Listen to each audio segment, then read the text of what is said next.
यानंतर एक उपासक प्रार्थना गीत म्हणतील, सर्वांनी त्या स्वरात मागावं.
एक सेवक नामदेव म्हणतील सर्वांनी त्या स्वरात मागावं म्हणावं.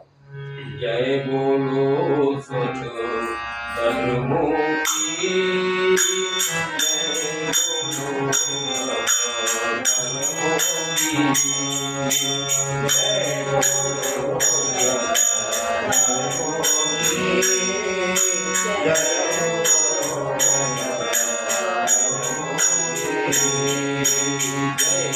बोलो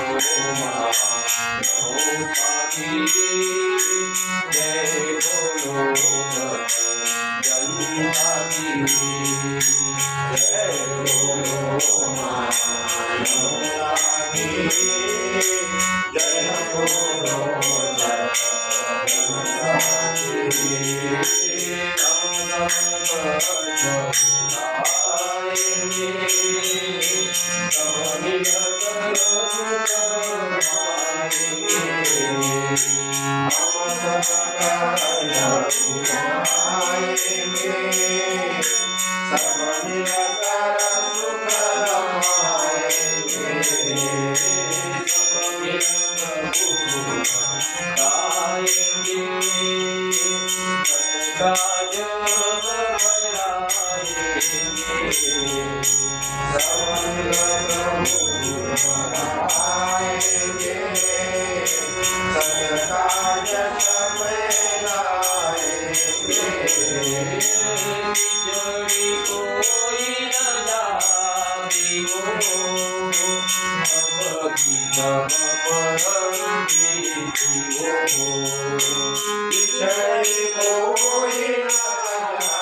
मानवता की जय बोलो जनता की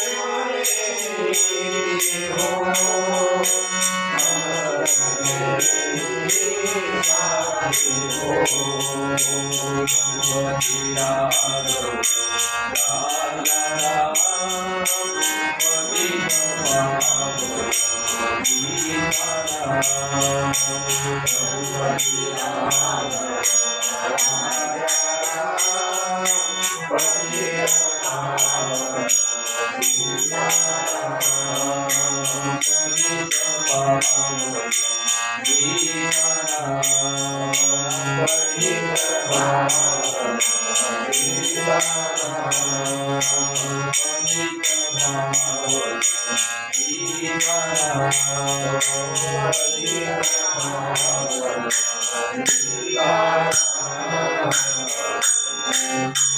जय जय गुरु महाराज की जय। नाम जपाला करावी सुरुवात।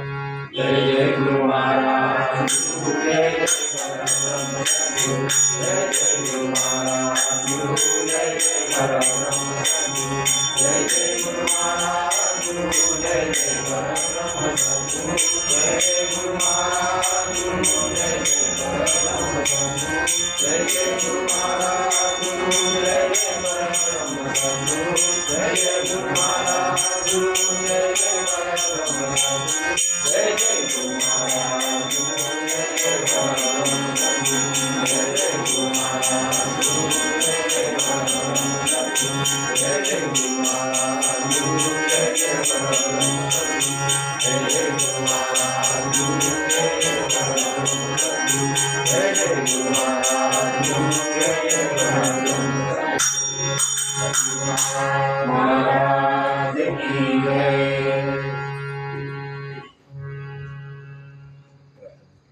परम पूजनीय श्री गुरुदेव, चराचरात वास करणारी गुरुदेव शक्ती, सामुदायिक प्रार्थनेकरता उपस्थित सर्व प्रार्थना प्रिय उपासक, आज या ठिकाणी हरिभक्त परायण पांडुरंगजी पडणकर महाराज, तसेच फुकट महाराजजी, तसेच ताई आणि आम्ही परिवार या ठिकाणी सामुदायिक प्रार्थनेनिमित्तानं आलो। आज कितीतरी वर्षापासून या ठिकाणी सामुदायिक प्रार्थनेचं कार्य सुरू आहे। अहोरात्र आपण आपलं कर्तव्य आपण करत आहे। हे प्रार्थना गुरुदेव से यह स्वर्ग सम संसार हो, अति उच्चतम जीवन बने परमार्थमय व्यवहार हो। ना हम रहे अपने लिए, हमको सभी से गर्ज है, गुरुदेव यह आशीष दे जो सोचने का फर्ज है। आज या सामुदायिक प्रार्थनेमधून खूप सुंदर असे लेकरं घडण्याची खूप मोठी संधी आहे, पण या संधीचं सोनं करायला कोणी तयार नाही। याचा दोष आपला नाही आहे, वातावरणाचा दोष आहे। वातावरणामध्ये एवढं दूषित वातावरण झालेलं आहे की त्याला ते वातावरण कोणालाच ऐकणार नाही अशी परिस्थिती निर्माण होणार आहे। आणि म्हणून गावागावात कुठे हरिपाठ नाही, कुठे सामुदायिक प्रार्थना नाही।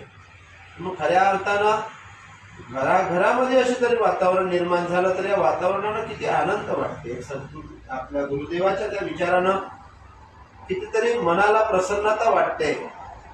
अनेक व्यक्ती आपल्या आपल्या जीवनामध्ये दुःख सांगतात की महाराज मला हे दुःख आहे, ते म्हणतात महाराज मला हे दुःख आहे, पण आम्ही कधी संतांच्या विचाराच्या मागे गेलो का, याचा जर कधी विचार केला तर ते खऱ्या अर्थानं माणूस त्या मार्गावर नाहीच आहे। आणि म्हणून हे दुःखाचं कारण आहे। अनेक घरोघरी अनेक तरुण पिढी आज व्यसनाकडे किंवा अनेक गोष्टीकडे भरकटून गेले आहे। आई वडिलांचा मान सन्मान नाही, संस्कार नाही, आणि ते संस्काराचा प्रादुर्भाव म्हणजे खूप मोठ्या प्रमाणामध्ये वेगळा वेगळा झालेला आहे।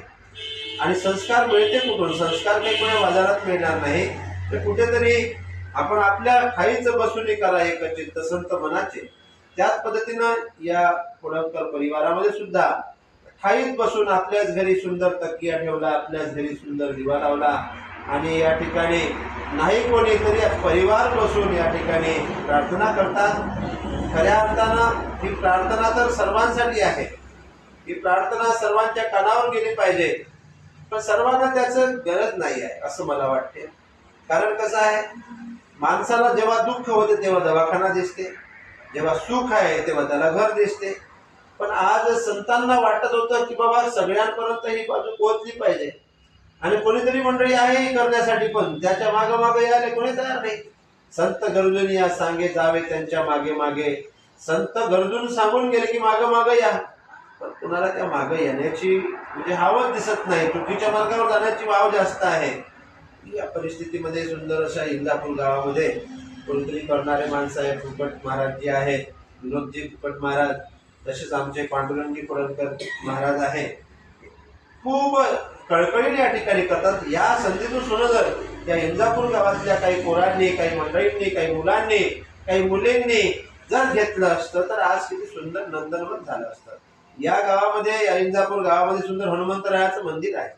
त्या ठिकाणी रोज प्रार्थना घेतल्या गेली असती. जर जनतेचं जर मत असतं की नाही महाराज आता ती घरी तर घेऊनच राहिले ते, पण जर आम्हाला व आमच्या मुलांपर्यंत हे विचार पोहोचले पाहिजे, एक दोन बोगे असते आणि त्याच्यातून लोकांपर्यंत ते विचार गेले असते, घराघरातलं पोरगं आलं असतं, आज किती सुंदर घडलं असतं ते. आज तुम्ही तुमचा वेळ या ठिकाणी देऊनच राहिले. या युट्यूबच्या माध्यमातून तुमच्यापर्यंत हे येत आहे. तर या ठिकाणी कोडणकर महाराज आणि आमचे फुकट दादा या ठिकाणी वेळ देऊनच राहिले. तर आम्हाला मंदिरमध्ये वेळ देण्याकरता का लागत होतं? आम्हाला तिथं जाणेच होतं. सगळे पोरं आले असते, सगळ्या पोरांपर्यंत हे विचार गेले असते, कितीतरी पिढी सुंदर घडली असते. पण चांगलं काम करत असताना भरपूर काही अडथळे येतात आणि कधी कधी चांगलं सांगत असताना असं वाटते की काय तुम्ही तुमचंच ठेवा, तुम्ही तुमच्याच घरी ठेवा, तुमचंच पहा. तसं नाही. संतांचं जे वाङ्मय आहे हे एकट्यापुरतं नव्हे. भगवान श्रीकृष्णही म्हणाचे, नवे एकल्याचा खेळ म्हणून जमविला मेळ. भगवान श्रीकृष्ण एवढे मोठे होते, सगळंच काही करू शकत होते, पण त्यांना ते एवढी मोठी श्रीमंती सगळं राहून राजे असून त्यांना काय वाटत होतं की जे गरीबाचे लेकर आहे त्यांना सांगण्यात खूप आनंद होता, त्यांना कुठे दही दूध देण्यात खूप आनंद होता. ज्यांना कळते त्यांना असं वाटते की कुठेतरी वाटावं खरं. तसंच या परिवाराला किंवा या आमच्या दादांना वाटत आहे की बाबा वाटावं, पण घेणारे नाही आहे तर आम्ही करावं काय. तर आम्ही मग त्याच ठिकाणी याच पद्धतीमध्ये या गावामध्ये, इंजापूर गावामध्ये आज किती वर्ष झाले? जवळपास 7-8, जवळपास 10 वर्ष झाले मला असं वाटतंय. मला माहित आहे 10च्याही जास्त वर्ष झाले का या ठिकाणी सामुदायिक प्रार्थना या ठिकाणी सुरू आहे. तर माझी विनंती आहे परिवाराला, कोडणकर परिवार आणि आमचे फुकटदादा सर्वांना की तुम्ही करत राहा. आपण आपलं काम करावं. नाही कोणी निंदा कोणी वंदा, आम्हा स्वहिताचा धंदा. आमचा जो धंदा आहे, आमचा जो संतांचे विचार आम्ही नाही कोणी ऐकत असेल पण आम्ही तर आत्मसात करत आहे. तर कुणाला जर वाटलं तर आपण त्या गोष्टीकडे वाटचाल करावी. आमचे गुरुजी पांडुरंगजी महाराज आणि आमचे फुकटदादा आहे तुमच्यासाठी, इंजापूर गावासाठी आहे. तुम्ही त्या संधीचं सोनं जर करत असले तर आहे. आम्हाला करायचं काय? आम्हाला शेवटल्या मरताखेपी कुठेतरी कोणाला तरी एक सामुदायिक प्रार्थना किंवा अनेक काही ग्रामगीतेचे विचार आम्हाला देऊनच जाणे आहे. आम्ही त्यासाठी शिल्लक आहोत. पण सर्वांना असं वाटते कोणी मोबाईलमध्ये घुसलेला आहे, कोणी चुकीच्या मार्गात घुसलेला आहे, कोणी झगड्या भांडणात घुसलेला आहे, कोणी कोर्ट कचेरीत घुसला आहे. अरे पण सुखाकडे तर या. एक दिवस दुःख येईल, आत्महत्या करावं लागेल. अरे सामुदायिक प्रार्थनेमध्ये असणारा माणूस, हरिपाठात असणारा माणूस आत्महत्या करायचा विचारच करणार नाही कधी. त्याला एवढी प्रसन्नता निर्माण होईल. आणि म्हणून ही संधी, असं संधीच सोनं केलं पाहिजे. एवढ्या ठिकाणी बोलतो. खूप छान वाटलं. आज योगायोगानं यांच्या घरी येण्याचा योग आला सहज आणि प्रार्थनेची सुद्धा संधी मिळाली. महाराज वंदनीय महाराज म्हणाचे, महाराजांना एक दिवस प्रार्थनेला वेळ झाली तर महाराज म्हणतात, ऐसी गफलत में मैंने तो आना ना था, जाने दिल को ये क्या हो गया. शाम होने लगी, दिन समाने लगा, प्रार्थने का समय निकट आने लगा. आणि महाराजाला वेळ झाला, जाने दिल को ये क्या हो. एक दिवस प्रार्थनेला वेळ झाला तुकडोजी महाराजाला, तर स्वतःच्या याने त्यांनी भजनाच्या द्वारे व्यक्त केलं की देवा माझं चुकलं रे बाबा. आपण तर रोज कोणातरी चुकीच्या मार्गावर चाललो आहे. आपण किती डाव देवाला म्हणावं. देव कसा येईल आपल्या मागं. देव येण्याकरिता तुम्हाला सुद्धा त्याला अडवावं लागेल. त्याच्यासाठी तुम्हाला कष्ट करावं लागेल. तो काही साधारण नाही आहे, तो बाजारचा भाजीपाला नाही आहे. देव म्हणजे देव काही असा भेटत नाही. त्यासाठी कष्ट घ्यावं लागते, अमाप कष्ट आहे. आणि ते सगळ्यांनी केले तर निश्चित तुमच्या घरी, सर्वांच्या घरी सुख शांती निर्माण होऊ शकते. तर पहा, त्याही धर्मातले लोक असतील, त्यांनी कोणी मुस्लिम असतील तर नमाज पढा, घरी पडलेच चालेल. हिंदू असतील तर सामुदायिक प्रार्थना हरिपाठ करा.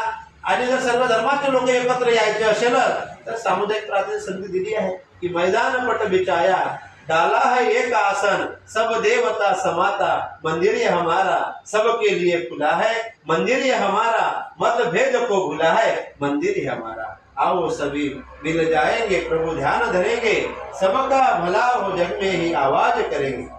आणि म्हणून अशा या पद्धतीचं कार्य सर्वांनी करत चला. परिवाराला मी आदरपूर्वक जय गुरु करतो. असंच कार्य आपलं चालू ठेवा. आपल्या मनाला प्रसन्नता मिळते. एवढंच या ठिकाणी बोलतो आणि माझे सामुदायिक प्रार्थनेवरचे 2 शब्द संपवतो. जय गुरुदेव. सद्गुरुनाथ महाराज की जय। सर्वे तस्मिन् सन्तु सर्वे सन्तु निरामया सर्वे भद्राणि पश्यन्तु मा कश्चित् हरि ओम शान्ति शान्ति शान्ति। सद्गुरुनाथ महाराज की जय। काही वेळ आत्मचिंतन.